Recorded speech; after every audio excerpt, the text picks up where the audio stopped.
Assalamu alaikum. Welcome to the briefing room. I'm your host, Samira Ahmed, and here with me is Awoowe Hamza. Today we will be discussing the conflict in South Sudan. Thousands of people have already fled their homes and already have died, and we'd really like to draw a comparison to how this conflict is similar to what's going on at the moment in South Central Somalia and what lessons can be learnt. Now, Hamza, would you like to just give us a brief overview of what's actually happening on the ground? Yeah, I mean, what it really is you have the world's youngest state, and they obviously are currently right now within the midst of a civil war. But the way this is being portrayed by the media necessarily isn't the same way as it might be actually happening. So what you have obviously is you've got the president and the vice president, and the president has dismissed the vice president back in July, as well as the cabinet, and there's been a lot of tension since then about what's been happening in regards to the two clans itself, and they're calling this a tribal or clan affiliation fueled conflict, and with it being an ethnic conflict between the two major clans within South Sudan, what you then have is obviously you have a struggle for power and you have a struggle for resources, and it's when power sharing is in place like it had been when they first became a new state, then unless certain measures or preventative measures are put in place to be able to prevent any sort of issues like the ones that are currently happening, then what you'll get is obviously you have a lot of clashes and the civil war. So whilst before they were united because they were the south fighting the north, which is now Sudan, and they were trying to break away from it, and when they were able to finally break away after their referendum in 2011, they then said, okay, fine, it's no, that same type of unity of having a common enemy was no longer there. And if you remove the common enemy, then the next thing is, okay, fine, is we are no longer united, and this is where we are right now. It's they are now each looking into their own interests, whereas before you had a lot of different factions and warring militias who were banding together to make the SPLA and then fight the north. But now obviously that is now disintegrating as the SPLA became the national army, and the smaller factions and warring militias don't obviously split up to protect their own interests. And this is where we are right now, is where South Sudan is currently in the midst of an escalating civil war, where over 1,000 people have already died, thousands have been displaced, and it seems to be going on and on and on. Now, you've already touched upon it a little bit. If this conflict is not necessarily tribal and based on ethnic differences, and it's more about resources, how do you explain the current simplified media narrative, which we've heard being applied to many conflicts around the world, particularly in Africa? I mean, the way this works is you have clan and tribal affiliations, and you have your ethnic affiliations to who you are as a person, your families, and your wider families, and being able to then say, okay, listen, you got this many people from this particular tribe who live within these lands, and you got that many people from that particular tribe, and you got usually the two biggest ones. Now, the moment you decide to say, okay, it's a tribe issue, a clan issue, an ethnic conflict, what this means is you have one ethnicity or one clan who is fighting another clan purely because they're another clan. And this is not the case. The case is we have a finite amount of resources within the country. Even though it's quite a lot of resources, they have a finite amount of resources within the country. The power struggle that has happened constantly since, it basically has meant that there's some sort of power sharing formula that had to be put together. And the moment they put that power sharing formula together, if that breaks down for whatever reasons of mistrust, then it means that one of them will take control of everything and the other one will then feel disenfranchised. And this is where we are right now. Okay, just moving on from there, I'd like to really discuss Somalia's role in the peace dialogue that's going on. Now, we discussed on last week's show that IGAD had selected Somalia and the foreign minister to actually travel as part of the peace delegation. Can you tell us a little bit about what the outcomes of the talks have been so far? Well, they basically gave them 4 days to lay down their arms. And what then happened further was if that ultimatum then wasn't met, They wanted to obviously, if it was met, they wanted to say, okay, fine, let's sit down for some peace talks. Let's try and talk this over and try to resolve it using diplomacy instead of using actual force. However, if that particular deadline wasn't met, or it looked to be that President Mashar didn't want to actually cooperate, obviously having been the vice president, if he didn't want to cooperate and his militias and his army didn't want to cooperate with that, and they were going to continue fighting the government, which is led by President Salva Kiir. If that didn't happen, then it's okay, fine. If that is the case, then IGAD needs to step in. They said that they would step in, and they would then make sure that he's defeated. They would make sure that they would stop whatever fighting is happening. They would come in with military force on the side of the government to make sure that anyone who's fighting against the government would be stopped. Right. Okay. And in terms of Somalia's involvement in particular, what do you feel that they can add to the current discussions and the peace negotiations?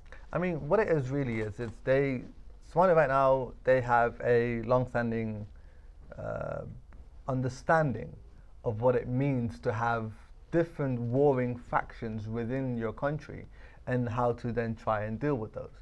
And even though they've got that experience, they haven't been fully successful with it, but they've been successful in terms of getting support from the international community and then obviously getting AMISOM into the country. And the military force had to come into the country to try and deal with other warring factions within the country.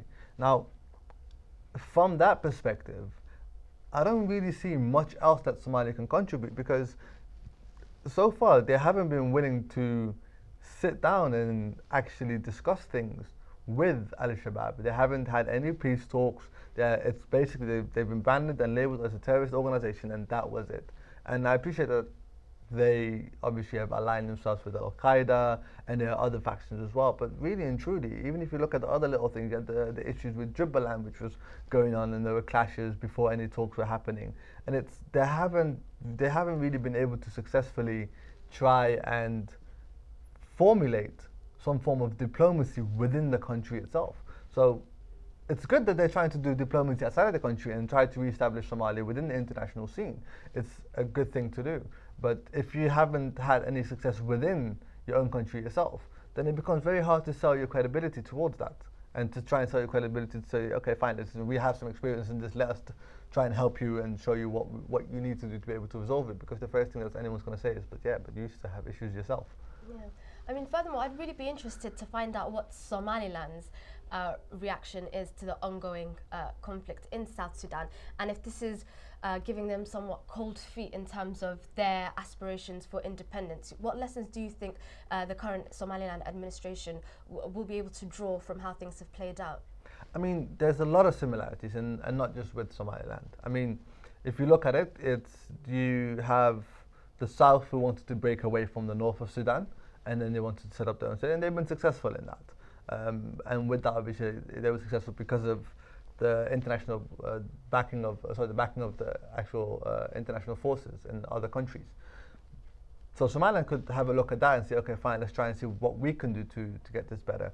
But what they can also very quickly see is that the moment they broke away, the moment they removed this idea of a common enemy, then the initial unity that was there is not as strong as anyone might have thought it would be. You'll see things breaking down very quickly. And you have the same things that are happening within Somaliland, where you have people who no longer agree with the initial vision that they had, and you seem to be having smaller breakaway regions. You have land disputes that are happening between Somaliland and Puntland, for example, which again South Sudan is having with Sudan itself. They're still having land disputes over and certain border disputes. Now, you take that away, you think, okay, fine. What do you do next? Well, so one of the lessons that Somaliland can take away right now is, okay, they look at how the diplomacy will work in South Sudan, and then try to do the same diplomatic things over here, and to try and change the narrative, because South Sudan's conflict is constantly being labeled as an ethnic conflict or a clan conflict, and Somaliland's constantly being shown as, okay, fine, it's just being dominated by one major clan and these kind of things. And if they want to step away from that narrative, they then have to demonstrate how how different their democracy is and how they are more willing to obviously incorporate all the citizens within those regions to be able to become part of the governance of the country itself. And they have to keep a very watchful eye on South Sudan at the moment. Well, thank you very much, Hamza. That's really insightful. I think we're just going to leave it there. We need to go to break. Stay tuned. After the break, we'll be discussing UN's involvement in the region. Assalamu alaikum. Welcome back to the briefing room. Today we're discussing the conflict in South Sudan and how it can be compared to the ongoing conflicts within Somali regions. Now, an interesting proposal was made just before the peace talks, Hamza, and I'd really like to get a little bit of your understanding of this and how you feel that this may play out and if it's actually something that's tangible. That the United Nations, with the assistance of the US as a leading partner, should actually incorporate and implement trusteeship in South Sudan, because the government at the moment are incapable of managing the situation on their own. Do you see this as another new form of imperialism again on the ground? How do you see this? I mean, ridiculous idea. I don't know why anyone would want to do that again.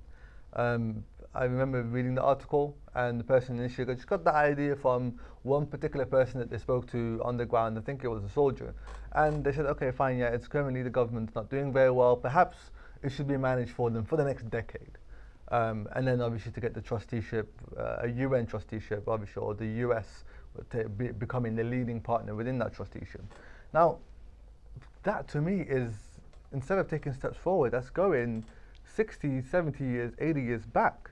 I mean, we've seen what happened to trusteeships. We've seen that they weren't managed properly beforehand, and there's no way they'll be managed correctly now. I mean, every country is struggling to manage their own countries. I don't see how anyone's able to. All these interventions are totally ridiculous to me anyway as well. It's a lot of these things might be needed somehow, but the way they're being managed and handled, it's totally out of proportion. And it's very difficult to sort of say you're trying to sort anyone else's house out when your own house isn't sorted out. But in terms of trying to sort out a trusteeship within Africa and any African state, I think to myself, we've done this in the 1930s, 40s and 50s, and it hadn't worked. There isn't a single country for which a trusteeship has been successful. It might have led to the independence of all these different colonies, and people might measure success in that way. But what you have to look at is it hasn't been done with any form of real planning, and it hasn't been done with any form of actual benefit, any real benefit to the citizens of that state.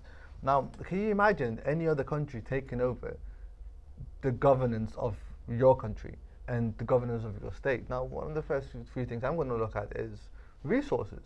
If you are a resource-rich country, then if you no longer are in control, can manage or govern that country yourself, and it's being done by somebody else, then why would they not set up all the contracts and make them favorable to, let's say for example, the US was going to do this. Now if the US took over South Sudan and they said, okay, fine, then they could make all those contracts which have to do with obviously resource gathering and obviously and resource sharing and the actual exploration of different resources, and especially oil, but any other things that might be, any of the other minerals that might be within the country. If they have American companies that then want to come in and obviously do the exploration and the digging and the extraction and export of that oil, they'll give it to the American companies first instead of giving it to other companies. They might make a lot of favorable deals towards these countries. And what you then get is you just get all the riches and all the profits that the state or the country could get from the resources leaving the country, and the country itself will be left with nothing.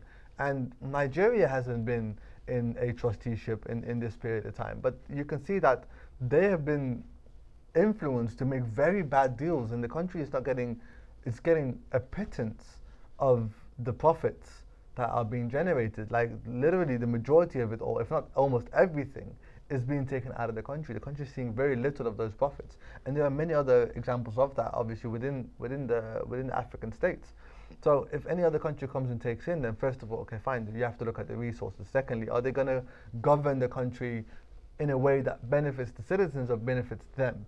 Are they going to use that? How many military bases are they going to put into your country to try and say, oh wow, we have to obviously use this as an opportunity to make sure that we have regional control, and then say, okay, fine, no, it's under the guise of fighting terrorism, it's under the guise of trying to reach some sort of peaceful means of negotiations. And then if it's not the military bases, then if you have no control of your actual economy, never mind the country putting, like the world, the international community, putting economic sanctions on you. If there's anything that goes wrong, your economy is at stake here, and there's no way that the economy, who is that gonna go to?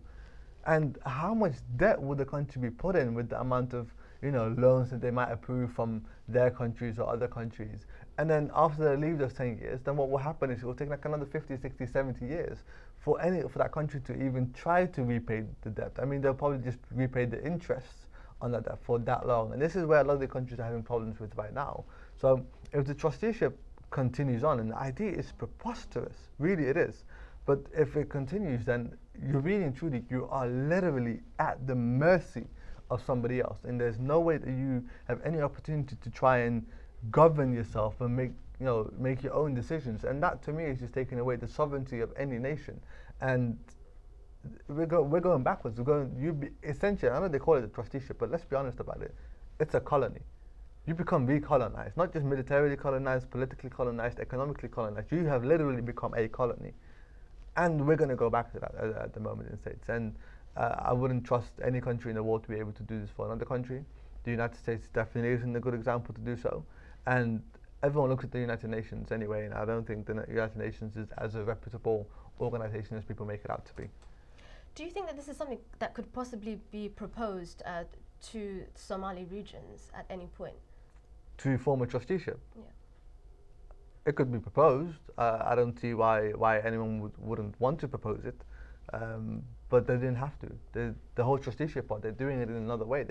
They've tried to influence the Somali regions, the Somali territories within the Somali Peninsula in such a way that right now I feel that the Somalis are politically colonized, and they have very little control of their own economy, because obviously they're getting all these contributions, which might be required. I appreciate that, but so they have no control of their own economy because all the budgets and everything else is being influenced by the money that they're getting from international communities. They have no real control over their own politics because this is obviously being controlled by IGAD and the rest of the international communities on what could be right for the region as a whole. And I think Jubaland is a good example of that. And then they have no control. They're militarily colonized because you have 17,500 AMISOM troops, which is being increased to sort of 24,000 almost now. And basically your whole country is being protected or run militarily by outside forces. So if your military is compromised, your economy is compromised, your government's compromised, then what do you have left? So I don't think they need to do the trusteeship right now. I think they've covered all the other bases in other means to be able to say, you know what, we don't need to do a trusteeship. We can get whatever we want out of the country. And this might sound really crass and straightforward, but this is just the way it is if you look at it in a nutshell. I know it's very complex and obviously it's multi-layered and everything else, but that's just what it looks like right now. And the trusteeship, again, would not be an idea at all. It's one of the things where fool me once, shame on me, shame on you. Fool me twice, shame on me. And it's like if we go do this again and we go back to the 1940s and 50s, it would be ridiculous. Well, we know that both of the warring sides at the moment are in the middle of peace negotiations, so we do hope that these are successful. What are your hopes for South Sudan? I really hope that they change the narrative, first and foremost. If the narrative can be changed to where they say, you know what, this is not only about ethnic conflicts or clan affiliations. Clan affiliations play a part in it. It plays a huge part in it. But it is not what the root cause is. And this is the same problem that the Somali regions are having with the power sharing formula. It's this power sharing formula that's really and truly destroying South Sudan as well as destroying the Somali regions, because this power sharing formula is, again, everything about it is being made up and created and suggested from outside forces, saying, okay, well, there's no way you guys are going to be able to come together and do this politically in a very democratic way. So you know what, okay, if you take this much of the power and you take that much of the power, you know what, you guys will be able to do it. And it's the same thing with the repatriation of the Somali people from Kenya to Somalia. Again, it's like, oh wow, like a white man has to come in and step in and try to resolve the problem for these Africans because they can't do it themselves. And it's all these, if you look at it, all these conflicts are happening, perpetual conflicts are happening. Where are they happening? They're constantly happening in Africa. Africa, every country around the world has been able to have some form of self-determination.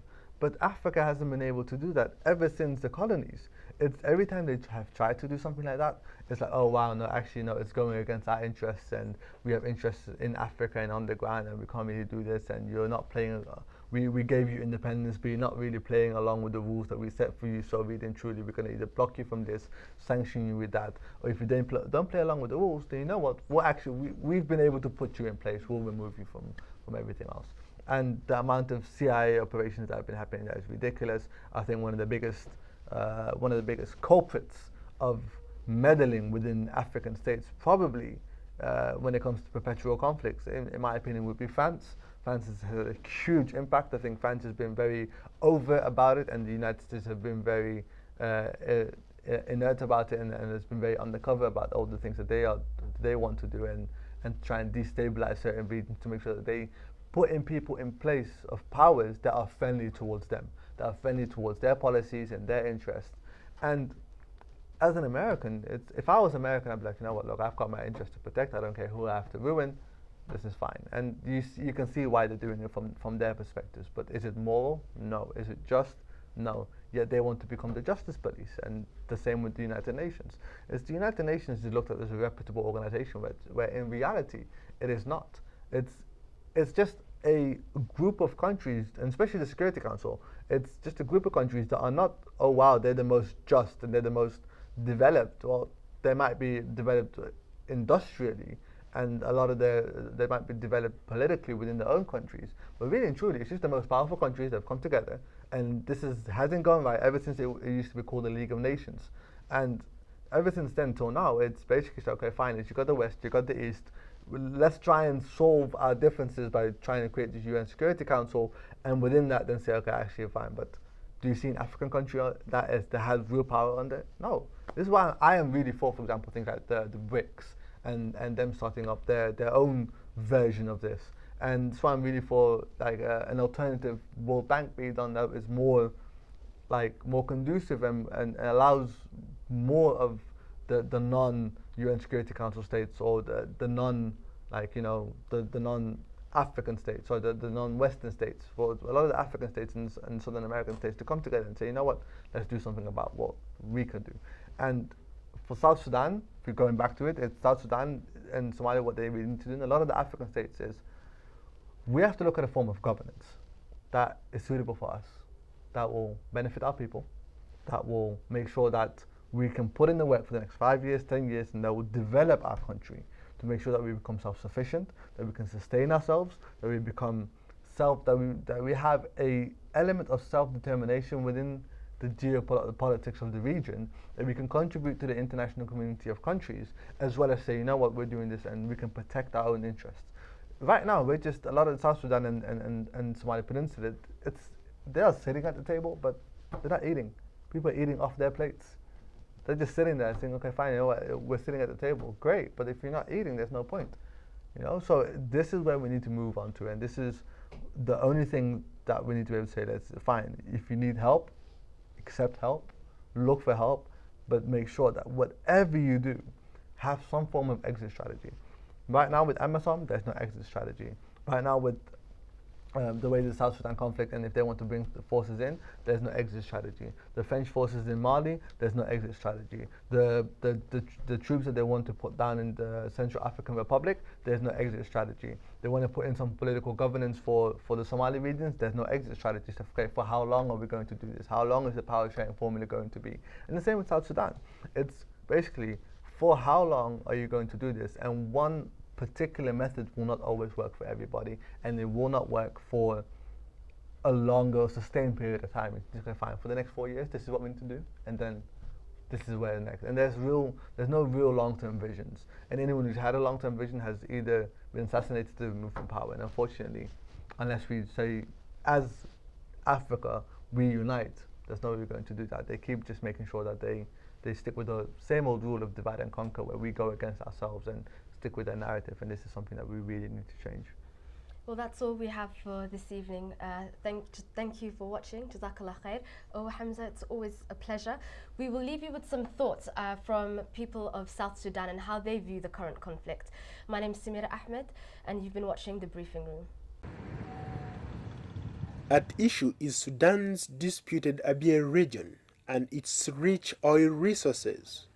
It is now controlled by the Arab-dominated north, but it is the traditional home of 1,000 Dinka tribesmen. Bashir Ahmed lives in Abyei. Right now, we don't have Southerners or Arabs. We are living in Abyei as one people. We have no biases. We are free to move where we want, just like our grandparents used to do. There is no problem whether you are Messiah, Dinka, or from any other tribe. We are all Sudanese.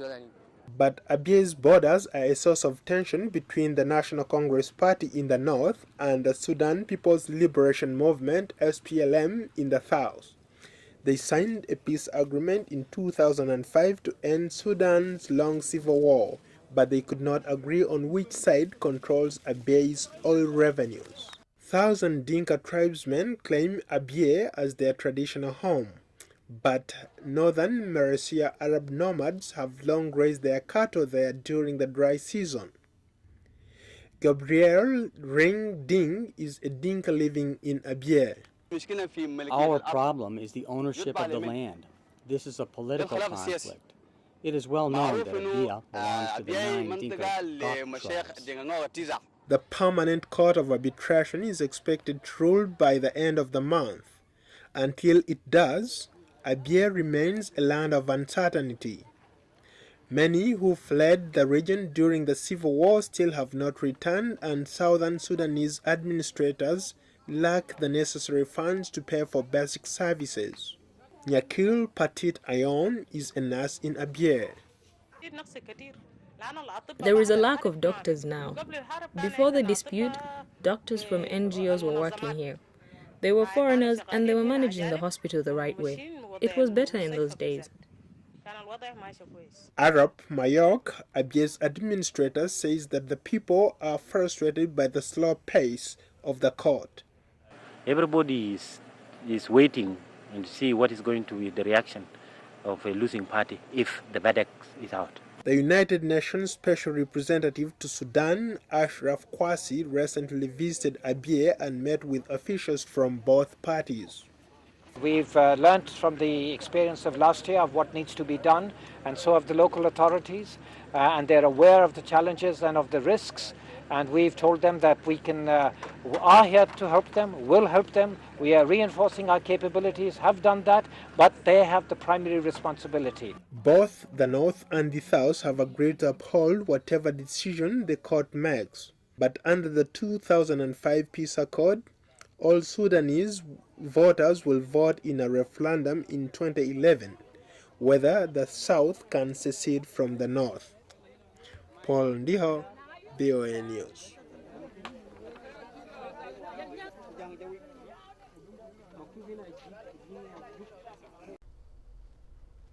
Fine. Went well.